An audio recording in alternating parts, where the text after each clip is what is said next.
Uric acid ഇപ്പോൾ ഷുഗറും പ്രഷറും കൊളസ്ട്രോളുകളുള്ള പോലെ ആൾക്കാരെ ബുദ്ധിമുട്ടിപ്പിക്കുന്ന മറ്റൊരു പ്രശ്നമാണ് ഉയർന്ന അളവിലുള്ള യൂറിക് ആസിഡ്. യൂറിക് ആസിഡ് നിങ്ങൾ വിചാരിക്കുന്ന പോലെ വെറും ഒരു പ്രശ്നക്കാരൻ മാത്രമൊന്നുമല്ല കേട്ടോ. യൂറിക് ആസിഡിന് കുറച്ച് മെച്ചങ്ങളുണ്ട്. യൂറിക് ആസിഡ് ഒരു ആൻറ്റി ഓക്സിഡൻ്റ് ആണ്. അതുപോലെ അത് നമ്മുടെ പ്രതിരോധ ശക്തി കൂട്ടാൻ വേണ്ടി ഹെൽപ്പ് ചെയ്യുന്ന ഒരാളും കൂടിയാണ്. പക്ഷേ എന്നിരുന്നാലും അമിതമായാൽ അമൃതും വിഷമാണെന്ന് പറയുന്ന പോലെ അളവ് കൂടിക്കഴിഞ്ഞാൽ യൂറിക് ആസിഡ് എന്താണ് പ്രശ്നക്കാരനാണ്. എന്തൊക്കെ പ്രശ്നമാണ് യൂറിക് ആസിഡ് ഉണ്ടാക്കുക? യൂറിക് ആസിഡ് ബ്ലഡിൽ കൂടുന്ന സമയത്ത് അത് ക്രിസ്റ്റലായിട്ട് മാറാനും ജോയിൻറ്റുകളിൽ ഡെപ്പോസിറ്റ് ചെയ്യാനും സാധ്യതയുണ്ട്. അങ്ങനെ ജോയിൻറ്റിൽ ഡെപ്പോസിറ്റ് ചെയ്യുകയാണെങ്കിൽ ജോയിൻറ്റിന് വീക്കം വരും, ചുവന്ന കളർ വരും, നല്ല വേദന വരും. അതിന് നമ്മൾ ഗൗട്ട് എന്ന് പറയും. ഏതൊക്കെ ജോയിൻറ്റിനാണ് ഇത് ബാധിക്കുക? നമ്മുടെ കാലിൻ്റെ തള്ളവിരൽ, കണങ്കാല്, അതുപോലെ കാലിൻ്റെ മുട്ട്, അതുപോലെ കൈയിൻ്റെ മുട്ട്, ഇവിടങ്ങളിലൊക്കെ ഈ യൂറിക് ആസിഡ് ഡെപ്പോസിറ്റ് ചെയ്തിട്ട് ഗൗട്ട് എന്ന് പറഞ്ഞ പ്രശ്നം വരാം. അതുപോലെ യൂറിക് ആസിഡിന് നേരിട്ട് കിഡ്നിയെ ഡാമേജ് ഉണ്ടാക്കാൻ പറ്റും. അതുമാത്രമല്ല ഇതുപോലെ ക്രിസ്റ്റലായിട്ട് കിഡ്നി സ്റ്റോൺ ഉണ്ടാക്കാനും കഴിയും. ഉയർന്ന അളവിൽ യൂറിക് ആസിഡ് നിൽക്കുകയെന്ന് വെച്ചെങ്കിൽ അത് ഹാർട്ടിനും ചെറിയ രീതിയിൽ എന്തുണ്ടാക്കും? പ്രയാസങ്ങൾ ഉണ്ടാക്കും. അപ്പോൾ ചോദ്യം ഇതാണ്, എങ്ങനെയാണ് ബ്ലഡിൽ യൂറിക് ആസിഡിൻ്റെ അളവ് കൂടുന്നത്? ഇതിന് രണ്ട് ഉത്തരമാണുള്ളത്. ഒന്ന്, യൂറിക് ആസിഡിൻ്റെ ഉൽപ്പാദനം കൂടുന്നു. രണ്ട്, യൂറിക് ആസിഡിനെ പുറന്തള്ളുന്ന പ്രക്രിയ കുറയുന്നു. ഇത് രണ്ടും കൂടെ ഒരുമിച്ചിട്ടോ അല്ലെങ്കിൽ ഒറ്റക്കൊറ്റക്കോ വന്നാലും യൂറിക് ആസിഡ് കൂടും. നമുക്ക് ആദ്യത്തെ പ്രശ്നം എടുക്കാം. യൂറിക് ആസിഡിൻ്റെ ഉൽപ്പാദനം കൂടുന്നത്. എങ്ങനെയാണ് യൂറിക് ആസിഡ് ഉണ്ടാകുന്നത്? പ്യൂരിൻ എന്ന് പറയുന്നൊരു സാധനമാണ് പിന്നീട് യൂറിക് ആസിഡായിട്ട് മാറുന്നത്. പ്യൂരിനെ വിഘടിപ്പിച്ച് അവസാനം നമുക്ക് കിട്ടുന്ന സാധനമാണ് യൂറിക് ആസിഡ്. ഈ പ്യൂരിൻ എന്ന് പറഞ്ഞു കഴിഞ്ഞാൽ നമ്മളെടുക്കുന്ന പ്രോട്ടീൻ ഉണ്ടല്ലോ, അതിലൊക്കെ കാണപ്പെടുന്ന ഒരു സാധനമാണ്. അതുപോലെ തന്നെ നമ്മുടെ ശരീരത്തിലുള്ള കോശങ്ങളിലെ സെല്ലുകൾ, ഈ സെല്ലുകളിൽ DNA, RNA ഇതിനകത്തൊക്കെ എന്തുണ്ട്? പ്യൂരിൻ ഉണ്ട്. അതുപോലെ തന്നെ നമ്മുടെ ശരീരത്തിൻ്റെ ഊർജം, അതിന് ATP എന്ന് പറയാം. ശരീരം ഊർജം കണ്ടെത്തുന്ന സ്രോതസ് എന്താണ്? ATP ആണ്. നമ്മളിപ്പോൾ നമ്മുടെ നാട്ടിൽ ഇന്ത്യൻ റുപ്പി, അമേരിക്കയിൽ പോയ $US എന്നൊക്കെ പറയില്ലേ, എന്ന പോലെ ശരീരത്തിൻ്റെ കറൻസിയാണ് എന്ത്? ATP. ഈ ATPയിലും എന്തുണ്ട്? പ്യൂരിൻ ഉണ്ട്. എന്തിനാ പറഞ്ഞത് നിങ്ങൾക്ക് പിന്നെ മനസ്സിലാവും കേട്ടോ. അപ്പോൾ പ്യൂരിൻ്റെ മെറ്റബോളിസം ശരീരത്തിൽ കൂടുകയാണെങ്കിൽ യൂറിക് ആസിഡിൻ്റെ ഉൽപ്പാദനവും കൂടുതലാക്കാരം. അപ്പോൾ പ്യൂരിൻ്റെ അളവ് കൂടുന്ന സാഹചര്യങ്ങൾ വരികയാണെങ്കിൽ യൂറിക് ആസിഡ് കൂടും. അപ്പോൾ പ്യൂരിൻ്റെ അളവ് എങ്ങനെ കൂടുക? ഒന്ന്, പ്യൂരിൻ അടങ്ങിയ ഭക്ഷണ പദാർത്ഥങ്ങൾ ധാരാളമായിട്ട് കഴിക്കുക. അത് ഏതൊക്കെയാണ്? കാര്യമായിട്ട് വരുന്നത് റെഡ് മീറ്റ് ആണ്. അതിനകത്ത് നമുക്ക് ബീഫ് പെടും, പോർക്ക് പെടും, അതുപോലെ തന്നെ മട്ടൺ, ആട് പെടും.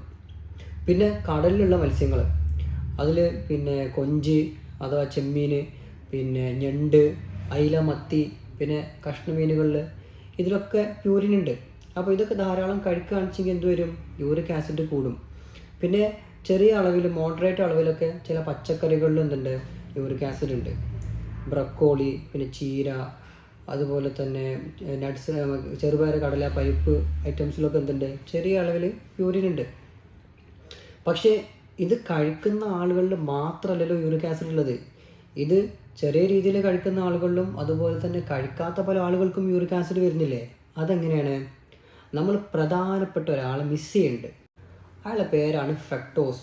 അതൊരു ടൈപ്പ് മധുരമാണ്.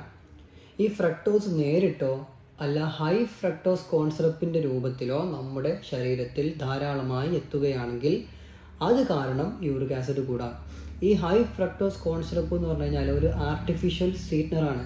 മധുരം, നമ്മൾ മധുരത്തിന് വേണ്ടി പല ഉൽപ്പന്നങ്ങളിലും ആഡ് ചെയ്യുന്നൊരു സാധനമാണ്.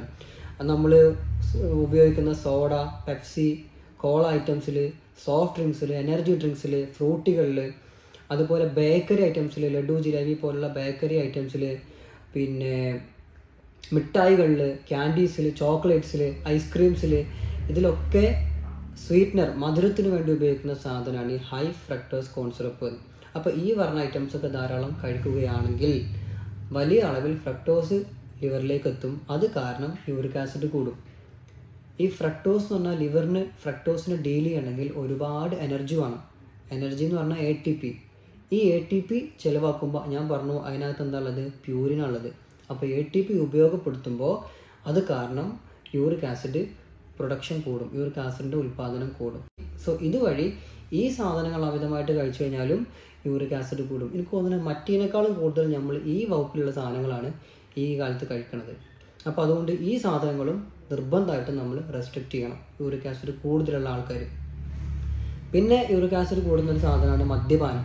ആൽക്കഹോൾ കൂടുതൽ എടുക്കുന്ന ആൾക്കാർക്ക് യൂറിക് ആസിഡ് കൂടും. പിന്നെ അമിതവണ്ണമുള്ള ആളുകൾക്ക്, ഷുഗറുള്ള ആളുകൾക്കൊക്കെ യൂറിക് ആസിഡ് കൂടാനുള്ള സാഹചര്യമുണ്ട്. ഇൻസുലിൻ റെസിസ്റ്റൻസ് എന്ന് പറഞ്ഞ അവസ്ഥ ഇവരിൽ ഉണ്ടാകും. അത് കാരണമാണ് യൂറിക് ആസിഡ് കൂടുന്നത്. ഇനി നമ്മൾ രണ്ടാമത് പറഞ്ഞ യൂറിക് ആസിഡിൻ്റെ പുറന്തള്ളൽ കുറയുന്നത്, അതെങ്ങനെയാണ്? യൂറിക് ആസിഡിനെ പുറത്തേക്ക് കളയുന്നത് കിഡ്നിയാണ്. അപ്പോൾ കിഡ്നീൻ്റെ അസുഖമുള്ള ആളുകൾക്ക് യൂറിക് ആസിഡ് കൂടുതലായിരിക്കും.